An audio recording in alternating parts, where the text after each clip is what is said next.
Welcome to another episode of ScarfLife's very own podcast. Today's episode is the freaking headlock episode with your hosts Adele and. Bakir. Did you fall asleep? I thought you fell asleep there for a second. Didn't fall asleep, just making sure the electronics are on silent. I just wanted to make sure your freaking printer wasn't broken. My freaking printer. Hey, before we get started, I need some help. All right, what can I do for you? I need to determine a beverage for the episode. Shall I be sipping on a Miller High Life, the champagne of beers, or a Modelo Especial? I know, microbrew fans are rolling in their graves right now. Yeah, Left or right? Champagne or Modelo? Champagne. We're celebrating. All right. Speaking of celebrating, what did you make of Saturday's game? I mean, it was, the highs were high and the lows were low, is the best way to put it. There's some really promising attack. I think our passing ability has drastically increased through the course of the season. And all things considered, 1 point against it was a point at home, but 1 point against what is arguably the best team in the West right now, nothing to scoff at. You would put them. You would say they're the best team in the West. I get they were top of the charts in the West just before the game started yesterday. Dropped to second now. I think Dallas took them over. Would you still say they are the best team in the West? I mean, that's a bold statement. I mean, I don't really get into that whole if this team faced this team with all 11 and their best 11 on a perfect day, all things being equal. I'm just saying, objectively, they have the most points they had the most points in the West at that time. They are absolutely a top tier team. And I mean, other than like FC Dallas, I don't really see anybody in the West playing to SKC's level. They're good. We need to give them credit. As much as I hate them, they're good. No, I hate them too much to give him any credit. Luckily, Mike Petke is a better man than I am. He said something along the lines of, well, he said a few things at Saturday's post-game conference, which we will get into in a little bit. But one of the things he said is that they have a system. He says it doesn't matter what players they play because they have a system that's in place, and they can plug players in and out, and their game does not suffer. Agreed? Oh, absolutely. I mean, it's that SKC defense that will grind you down over the course of 90 minutes. And in some cases, they will even put you into a freaking headlock. And they'll put you in a freaking headlock. No, I mean, they play physical. You're not going to get a whole lot of looks on goal with them. And when you do, you need to make it count. And I mean, for better or worse, they are a team that knows exactly who they are and what they believe in. And I think that is a brick wall defense. Agreed. Though we got through quite a few times. I mean, for me, Saturday night is summed up by Petke's post conference, including broken printers and what's his name, pass him out when he was there yelling at this guy to pass out the printed materials, the freaking headlock, but also it was the two shots that led to 3 posts hitting the woodwork 3 times in 2 shots. Man, that was pretty killer. While you were gone, I was talking about the 2 shots that hit the woodwork 3 times, by the way. Yeah, it's that's just bad luck. I mean, that's as close as you can get to scoring a goal and not scoring a goal. Yeah, I mean, come on. That seems like a dare, like a challenge. Let me see anyone else hit the post 3 times on 2 shots. That's ridiculous. Right. It should be impossible. It should be impossible. Exactly. It should be impossible. You know what, though? Overall, I am very impressed with the way Silva is playing lately. He seems to have just put his head down. He seems to have shut up, learned his place, and just play. Nothing fancy, nothing crazy, no complaining. Put your head down and play. What do you like? How do you like Silva's performances of late? Oh, I mean, you've got to love it. It's for a guy that only has one MLS goal this season. it's he brings an unbelievably important dynamic to that attacking core, and not really even like, while Euro was up there, Euro was a very traditional, I get the ball, I'm looking for the shot type of striker. With Silva, I think we get a certain a dynamic passer. He has that creative flair about him, and I don't think he's not necessarily always looking to take that shot. He's looking for that next pass. And when you've got Plata and Rusnak and Jefferson Severino making those runs, that is an unbelievably important characteristic. It's honestly, his assist count is more important to me this year than I think his actual goals. That being said, if he wants to put a few more away before it's all over, I won't be mad. I was just gonna say that was a pretty that was a sick shot, sick goal yesterday. Too damn bad that penalty took it all away. Well, took 2 of the points away at least, left us with a sour taste in our mouths. Penalty, yes or no? Agree with the call? Disagree with the call? I mean, I've looked at it a couple times now. I'm going to use the language that we were using against Portland when we got the PK call. And that is a foul anywhere else on the field. And it also happened in the box. So those 2 things are true. Was that a foul? Yes. Did it occur inside the box? Yes. It's a PK. I still wouldn't give it. I think there's way too much gray space there, like too much gray area. I get it. It's a foul. Yes. It's in the box. Yes. There needs to be more. It's not I don't think it's as simple as a foul inside the box. Just like sometimes what is a handball outside of the box is not called a handball inside the box, because there is more on the line than just a simple whether. It's not black and white. It's a foul or it's not a foul. It goes beyond that. I think he had no chance of getting that ball, right? He was not going to get to that ball no matter what. It was going to be a goal kick. And suddenly you turn a goal kick into a 95% goal chance, right? Because I don't know the numbers here. I will assume it's about 95% of the time that goal kicks, PKs actually converted. Sounds about right. So you turn a goal kick into a goal scoring opportunity.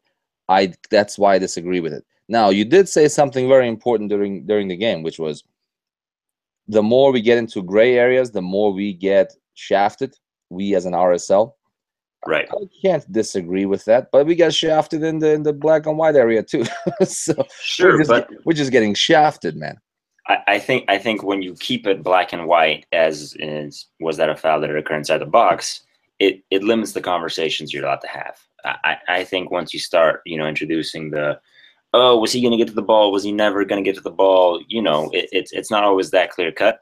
And I think when it's not clear cut, it ends up hurting the smaller market teams. And that's just, I will always have that small market team chip on my shoulder, where you're already going against the system. And so once you start introducing grayness to the system, I think it only exists to hurt us. Well, okay, I get what you're saying. You say simplify the game so we have an equal shot at winning the game. I understand that. However, I don't think we're getting a fair shake either way, right? Just in general, if we eliminate the gray space, why is the foul on Plata not a red card, right? If you eliminate the gray space, why is Kyle Beckerman out for last game because of a red card that was reviewed and stood after the fact? Actually, that gets us into the next kind of thing we want to talk about. So Saturday's game, good game, decent game at least. We should have won the game. We were the better team. We had better chances. We should have put more goals away. Current form, man, we're just killing it right now. 11 goals in 3 games after scoring 17 goals in the previous 19 games. That is ridiculous. Well, let's talk about officiating for just a second. I don't have any handouts. I'm sorry, my freaking printer broke, so I can't give them out right now. Is Mike Petke onto something here? Let's first of all say he's probably going to get fined. Who knows? Maybe even suspended or whatever you call when a coach can't be on the sidelines. But man, Mike Petke speaks for me. Mike Petke speaks for the small market team. Speaks for the RSL fans. Do you think he went over the top, or do you agree with his assertion or his assessment of officiating in Major League Soccer? in these Yeah. Well, I times? mean, right. Are we going to get into the Petke interview right off the bat here? Let's Or? get it. Let's do it. So I was, I got home after the game. We had a burrito, as we're known to do every once in a while. We usually call them victory burritos. Hashtag trademark Hashtag that. victory burritos. And I'm sitting there, I'm letting the digestion take place, and I'm kind of scrolling through Facebook, and I make it to the Mike Petke interview, and they're always gems. I don't think I've ever had like a bad Petke interview. And I wasn't quite prepared for what was going to happen once I click on that link, but you end up clicking on the live stream or whatever it was, and he's starting, he's making sure that they have their radio microphone. I was just gonna say you were not prepared even after he mentioned twice that we should be ready for it. As electronics are turning on, and I think he did two things very well in that interview. One, he has endeared himself and cemented his place in every RSL fan's heart. I was a big fan of Petke going into it, but he will undoubtedly go down as one of our better coaches, especially in this early history. And then two, I mean, he gave me goosebumps, but like he was saying all the things that I wanted somebody with power and a microphone to say. It's from beginning to end. A little tirade of his, that rant was, I think, RSL needed to hear. It's what fans needed to hear. And honestly, I'm hoping he does get fined, because I mean, someone at Pro heard him. It's he wasn't just sitting there babbling nonsense. He had solid points. He apparently. It was intelligent, it was well thought out, and it's exactly what needed to be said. And I'm glad he did it. And if there is a fine, we will be the first ones chipping into that Kickstarter that will inevitably get started. I really, really, I hope there's a fine for that exact reason, so we can make a case that he's not in this alone, that he spoke for every one of us, and no matter what the fine is, they're usually 20 to 50,000, right? Aren't they? For those kinds of things, they usually don't disclose them. But if they, I mean, look, right, $1 per attendee fine. at Rio Tinto, and we'll be fine just to send a message. I mean, that's ridiculous. Let me just say it this way. Earlier today, I went to Target, and I went to the men's section, and I bought one of every sweater vest they had. From this point forward, I'm never going to the Rio Tinto while Mike Petke is our coach without wearing a sweater vest. I don't care what the weather is like. I don't care if that's the only thing I can actually wear on my body. Yes, you do want to see that. I'm wearing sweater vests from this point forward. I'm sweater vest nation to the core, man. At this rate, I'm getting a sweater vest tattooed on my body. So just in case I can't wear anything, I still have a sweater vest on. That man spoke his mind. That man spoke on behalf of all of us. And yes, if a fine comes in, they don't need it. We have a billionaire owner who's not cheap, despite what most people think. He's not cheap. I think he would take care of it. Yeah, that was so refreshing. And I wish his printer had not broken, so that we can see what the other printouts were going to be. That was awesome. That was refreshing. Do you agree with this? I mean, I didn't even realize this because we didn't research enough. But Kyle Beckerman getting the red and the red standing versus he's forever in my head going to be SKC's number 6. I can't remember his name now. That choked the dude, man. He literally choked the dude, and he played the next game against us. I mean, what kind of? And then here's the other thing. I'm really looking forward to see. Actually, wait, did the disciplinary committee already say Adi can play next game? They did, didn't they? So I don't think they've made it an official. He obviously didn't play against Vancouver today. But that being said, there is still, like, they could rule to have him sit out additional games anytime between now and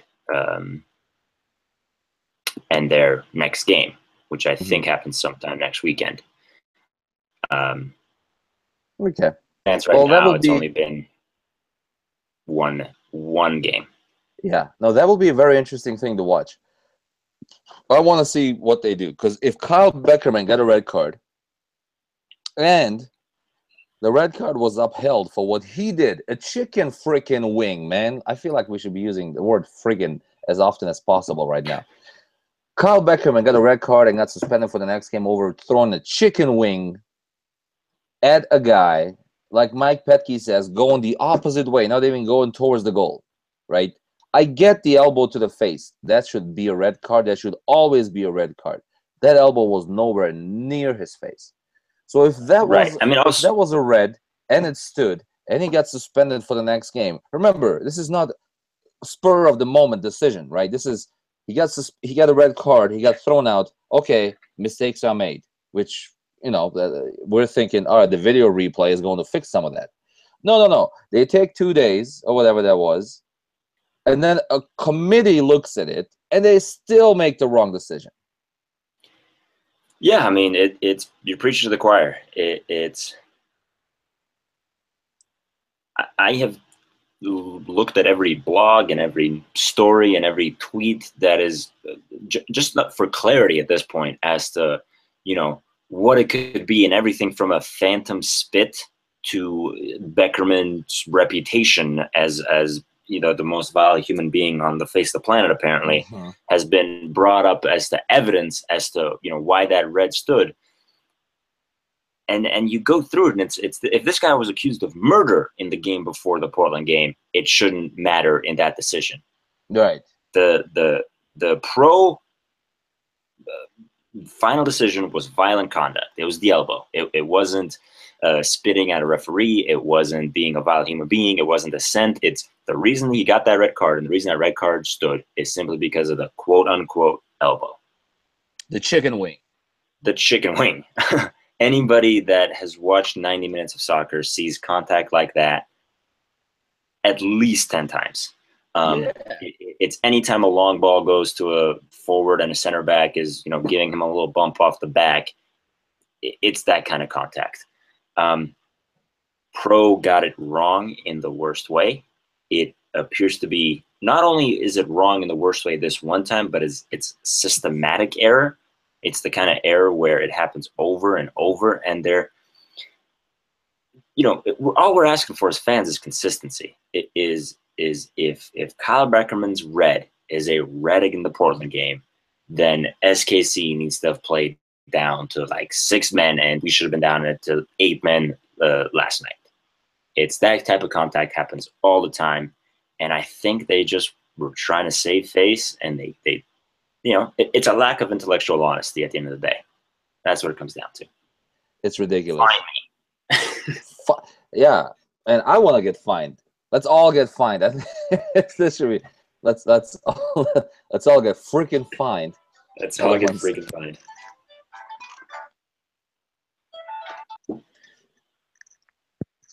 Anyways, am I back on? I am back on. Mm-hmm. All right, so we do have a couple of other things real quick to go over, if that works for you. Absolutely. We had a couple of Facebook questions or suggestions on what to talk about, so let's cover them real quick. Miles says, what is there to say after Petke dropped the mic yesterday? Good point, Miles. Very good point. I think we said a lot about that already. Here's a really good question for Kyle Warner. The odds of Mike Petke spending the rest of his coaching career with RSL. I'll let you go first. I'm going to say the same odds as us hanging on to Justin Glad for the remainder of his professional soccer career. Ooh. So you're saying... So, slim to none. Slim to none. But that's a given, isn't it? For Glad or Petke? Both.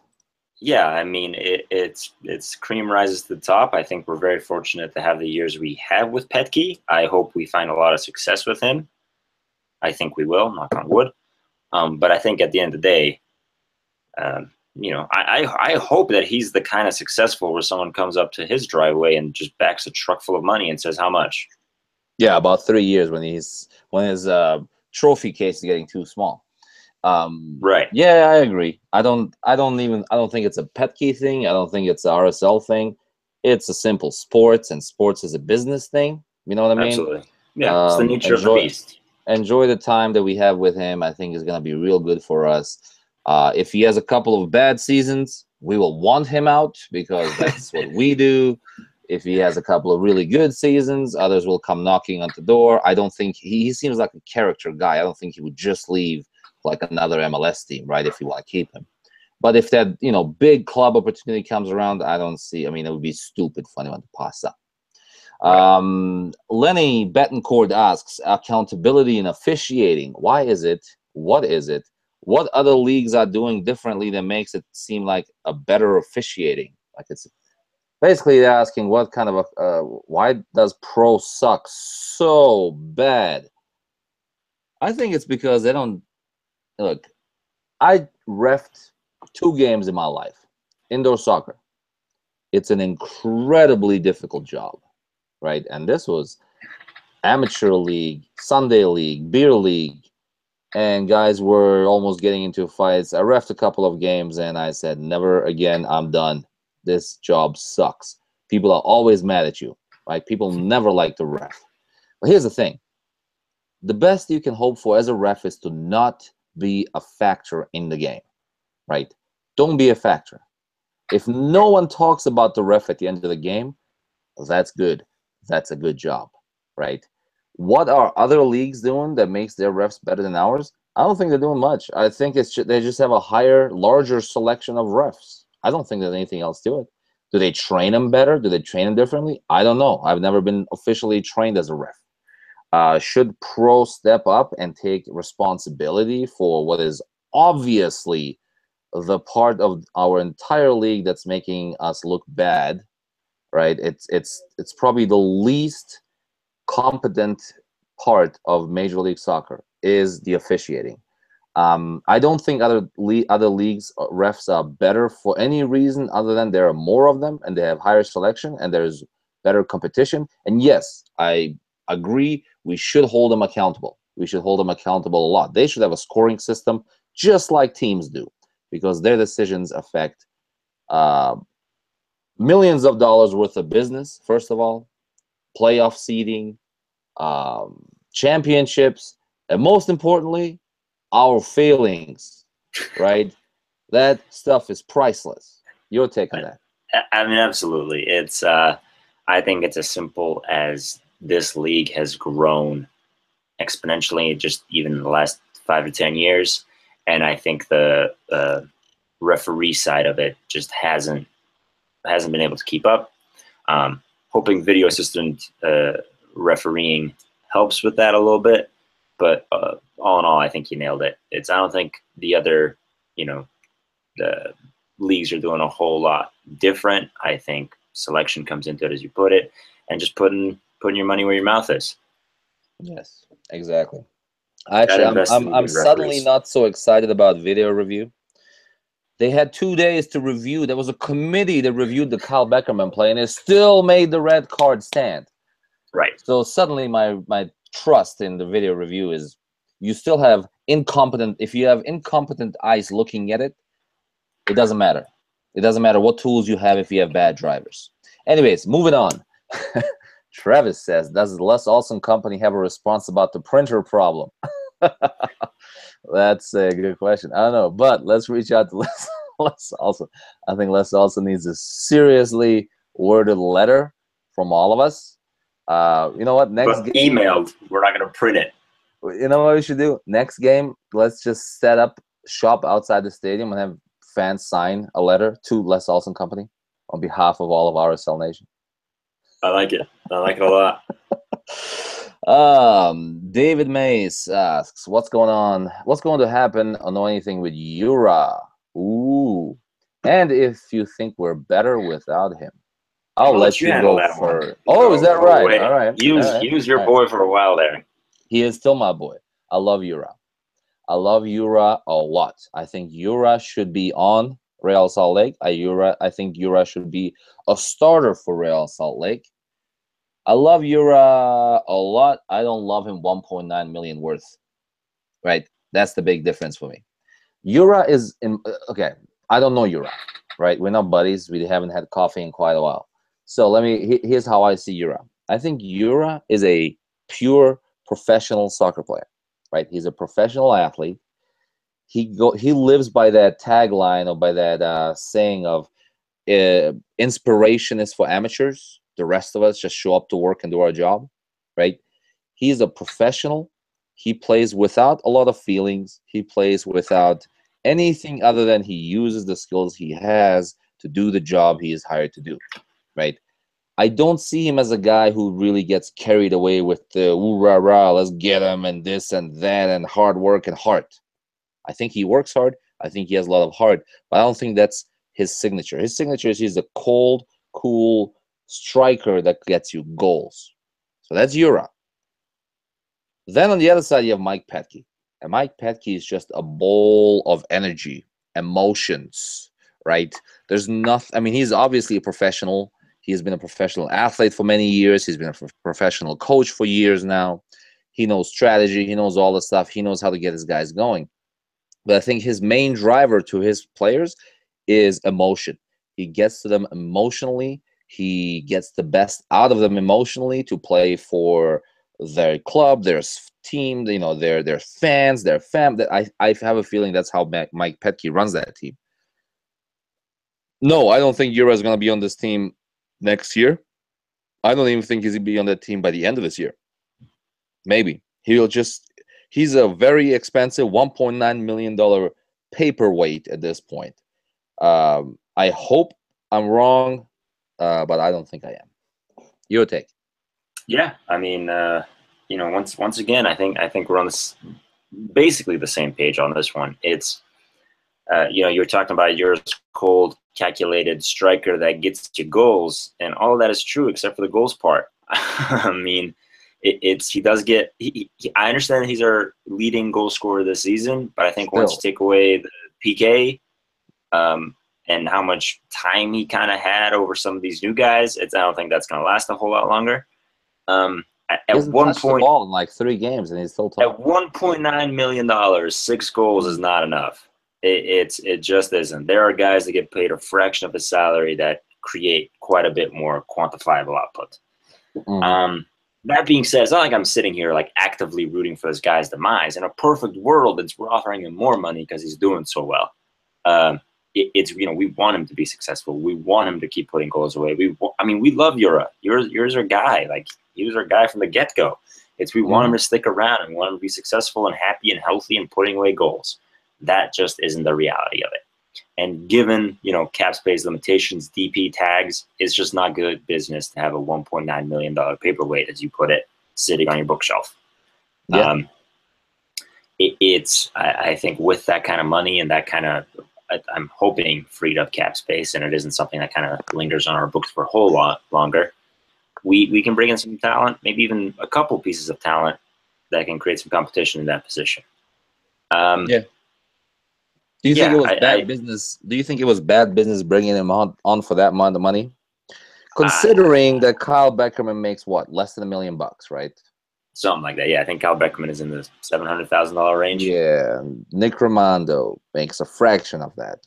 Sure. And the only player that I can think of that was even close was Burrito Martinez at 1.2 or something. Yeah, yes, and that's the close. That's not even close. That leaves a whole Kyle Beckerman, right on top of it. Do you think that was just bad business to sign him for that amount of money to start with? No, I mean, I think you look at Jura last year, and you know, while he was, I think, still on loan technically, he was the linchpin of the attack. We had no bite without Jura on the field. I think things have changed pretty drastically since then, and the reality of when we brought Jura on and the reality today, as short amount of time as that has been, is 2 very different black and white realities. It's the position we were in then and the position we are in now are drastically different. I want to wish you all the best, but I think the writing's on the wall at this point. Guy is gone before the transfer window closes. I wish Yeah, I can't well, I have a feeling that they might do a stupid piece of business as a result of it. Where they pay part of the salary while he's gone, and all sorts of other things. I think if they don't bring another striker, might as well keep him around, especially if you're paying part of his salary, regardless whether he plays here or not. And I Sure. honestly think, man, we'll talk about playoffs. Playoffs? Yes, we'll talk about playoffs next week, hopefully. But I think he'd be the kind of player that when the going gets tough, you throw him in there, and the cold-hearted nature of his, the fact that he has ice running through his veins, that's the kind of guy. I was really hoping we were gonna throw him in about the 82nd to 85th minute yesterday. Put him out there, give him a chance to shush us all. Man, I'd be quite as a ghost if he could come on and actually do that for us. Anyways, Yeah. any last parting thoughts? I mean, gonna have to disagree with the whole keeping him on anyways thing. It's locker rooms are very feeble psychologically, in my opinion. And I think when you have a guy like Petke, who is all emotion, all energy, as you put it, and then you've got a guy that he's fundamentally disagreeing with, the drama and the the bumping of the heads constantly can't be good for a locker room psyche at that point. I say if he's not bringing value on the field, there is no need to have him in the locker room. And if that requires paying part of his salary just to get him out of here for a little bit, I'm okay with that. Hey, you're right. You can't have broken strikers and broken printers at the same organization. This stuff does not work. Hey, by the way, the champagne of beers pick you made before the podcast started, good pick. Good pick. That's what I do. I pick them. Hey, that was fun. Let's see what happens this week. We'll have another podcast for you next Monday. In the meantime, enjoy your time. Let's see what we can do against our friends from Columbus. Columbus is next Saturday, isn't it? Columbus is Saturday, yep. Hey, those guys are pretty cool. They're the ones I did that a little podcast pre-game trash talk one last year. Yeah. Maybe we can reach out, see if they want to do it again. That was fun. We'll have to get something going. Yeah. All right, folks. Thank you for listening. Thank you for your time. We appreciate it, and we'll see you soon.